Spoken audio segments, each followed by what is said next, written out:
Bismillahirrahmanirrahim. Assalamualaikum warahmatullahi wabarakatuh.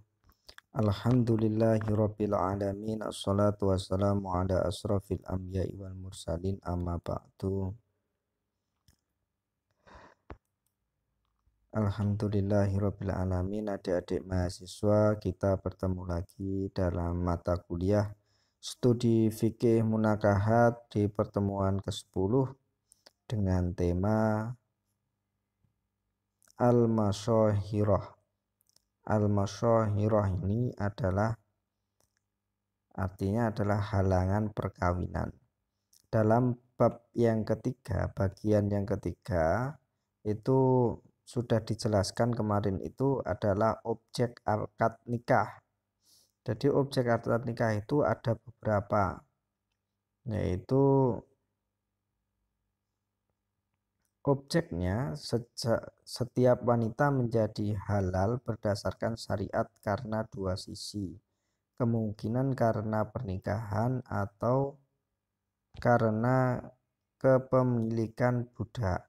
Jadi dalam dulu itu sebelum perbudakan ini dihapuskan, ini memang budak itu kepemilikan itu ada dua, yaitu kepemilikan terkait dengan pernikahan dan budak.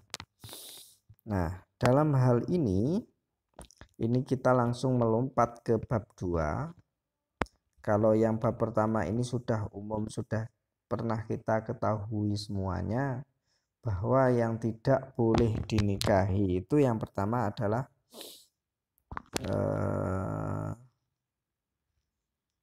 karena halangan-halangan yang terjadi, ya. Halangan-halangan itu apa saja? Halangan pertama adalah halangan karena nasab.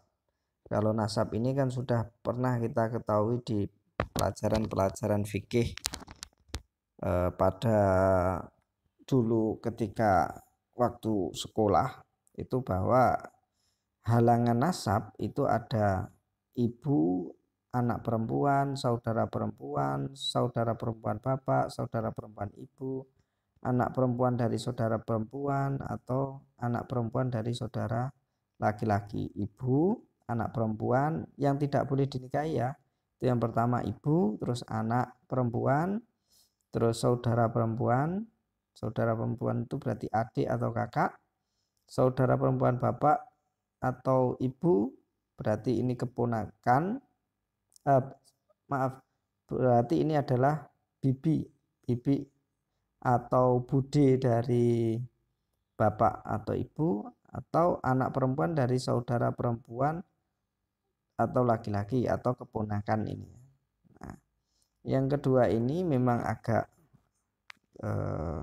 tidak biasanya, yaitu terkait dengan muharramatu bimasyahirah, yaitu halangan perkawinan ini berdasarkan halangan karena halangan perkawinan, bukan halangan nasab. Nah, dalam hal ini ada 4, ya. Wa amma muharramatu bimasyahir fa innahum arba'ah. Ini ada 4.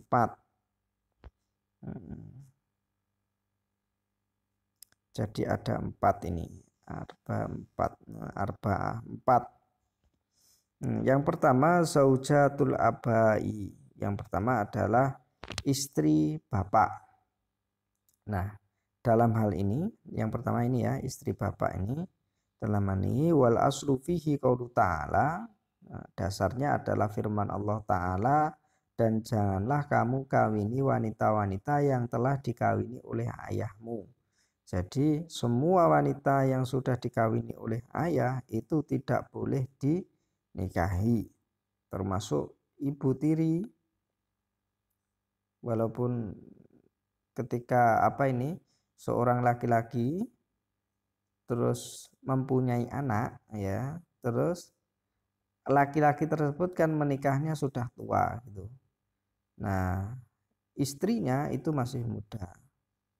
Karena istrinya masih muda, maka anaknya laki-laki ini, anaknya suami ini suka dengan ibu tirinya.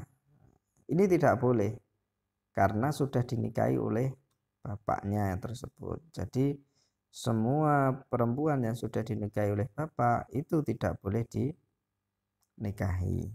Ini ya, wala tankihu ma nahaka aba ukum minan nisa. Terus yang kedua, zaujatul abnai. Ini yang nomor 2. Wa zaujatu abnai atau istri anak laki-laki. Hal ini wa aslu fitalika aidan qaulu ta'ala wala wa halailu abnaikumul ladzina min aslabikum, yaitu dan diharamkan bagimu istri-istri anak kandungmu, yaitu dalam hal ini yang diharamkan adalah menantunya. Jadi menantunya walaupun begini, dalam prakteknya itu anaknya itu meninggal, kemudian kan mempunyai menantunya tadi ya, karena kasihan bapaknya itu maka dinikahi karena anaknya sudah suaminya sudah meninggal. Itu juga tidak boleh karena sudah dinikahi oleh anak laki-lakinya.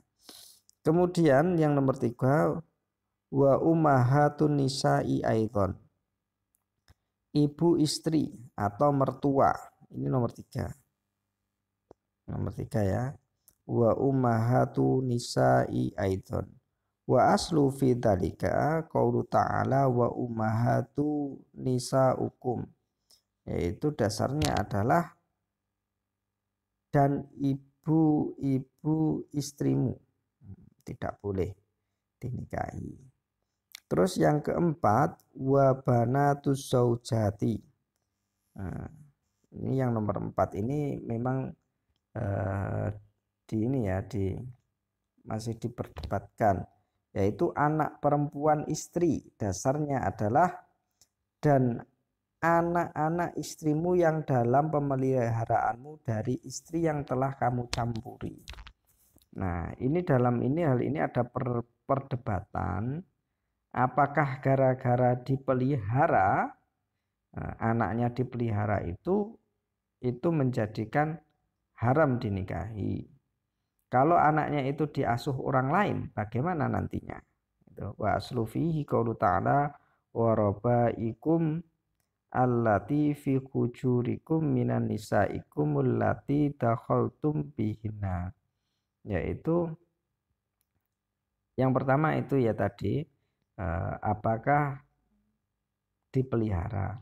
Kemudian bagaimana kalau istri itu anak itu sudah dipelihara, akan tetapi istrinya itu belum dicampuri sama sekali, belum digauli sama sekali. Bagaimana nantinya? Apakah juga masih boleh? Nah, dalam hal ini fahaulai arba'ah ittafaqal muslimun ala takhrimi isnaini. Jadi dalam hal ini dari keempat hal tersebut, jadi yang pertama itu tadi ya, saya ulangi, istrinya bapak, istrinya anak laki-laki, ibu istri atau mertua, anak perempuan istri. Dari keempat tersebut itu kaum muslim bersepakat akan haramnya 2 isnain ini ya, 2. Nah, 2 itu apa saja? Adalah haramnya 2 orang dari mereka dengan hanya akad nikah. Dari keempat itu 2 dari binafsihi akdi, karena akad nikah. Yang pertama yaitu adalah keharaman istri bapak dan istri anak laki-laki. Wa huwa takhrimu zaujati abai wa benai. Jadi tidak boleh ditawar lagi bahwa yang istrinya bapak dan istrinya anak itu sudah tidak boleh dinikahi. Tidak boleh dinikahi. Adapun satu di antara mereka wa wahidatun bitukhuli wahia itu ya. Adapun satu di antara mereka dengan menggauli istri yang memiliki anak perempuan anak tiri, maka anak perempuan itu menjadi haram dinikahi. Adapun satu di antara mereka yang menggauli istri yang memiliki anak perempuan, maka anak perempuan itu menjadi haram dinikahi. Mereka berpendapat tentang perempuan istri dalam dua hal.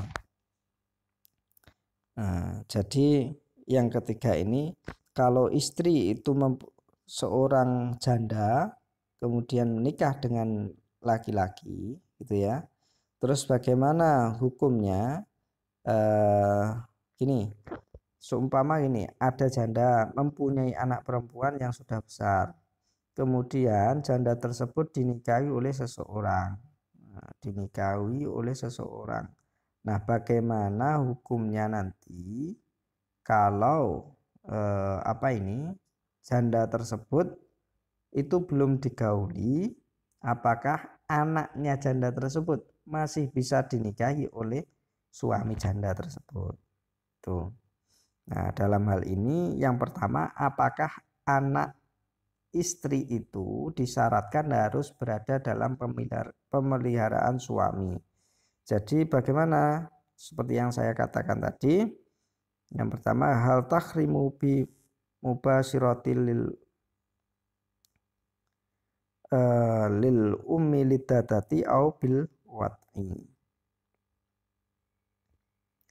Maaf. Yang pertama, hal surutuha antakuna fi hujuril zauji. Nah, yang pertama, apakah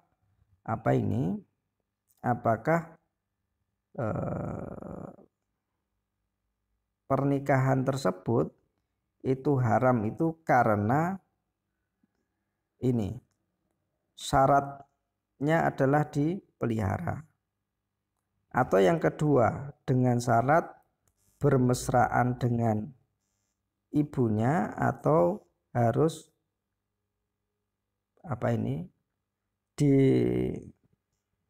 dicampuri dulu, apakah cukup bermesraan saja atau dicampuri. Itu terkait dengan anak perempuan. Kemudian wa amma ummu zaujatu, tentang ibu istri atau mertua, para ulama, wa amma ummu zaujatu fa innahum ikhtalafu hal tahrumu bil wat'i au bil aqdi ala binti faqat. Yaitu terkait dengan itu, mertua itu para ulama berbeda pendapat. Pendapatnya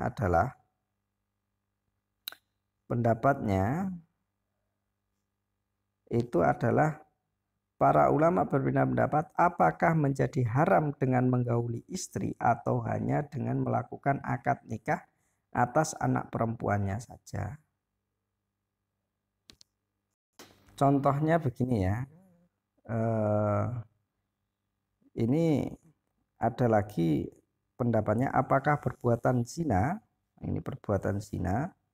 itu dari keharaman ini mengharuskan seperti keharusan yang terjadi pada pernikahan yang sah atau pernikahan yang ada kerancuan. Jadi contohnya begini, seorang janda itu mempunyai anak perempuan.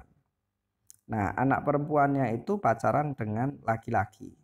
Nah, tidak tahunya laki-laki tersebut adalah mantannya janda tersebut. Nah, dalam hal ini janda tersebut ketika itu sudah melakukan persetubuhan, sudah melakukan perzinahan dengan laki-laki tersebut. Kemudian laki-laki tersebut itu memacari anaknya dan mau menikahinya. Nah, apakah karena berzina dengan ibunya itu anak laki-laki tersebut itu menjadi tidak boleh atau haram menikah dengan anaknya tersebut? Apakah harus ada akad dulu dengan ibunya tersebut baru tidak boleh menikah dengan anaknya? Jadi kalau masalahnya begini, bagaimana? Apakah ada kerancuan? Maka dalam hal ini ulama berbeda pendapat terkait dengan hal ini dalam 4 hal. Nah, dalam 4 hal ini nanti sebagai tugas mahasiswa yaitu adalah menganalisis yang pertama, Wahia hal minasuruti tahrimi binti zauji antakuna fi hujrati saus wasani yang nomor 2 wa amma hal tahrumu bintu bi mubasyaratil ummi faqat ambil wat'i. Nah, tolong nanti mahasiswa mengkaji dari 2 bab ini. Mungkin itu yang bisa saya sampaikan kali ini. Ada kurangnya saya mohon maaf. Assalamualaikum warahmatullahi wabarakatuh.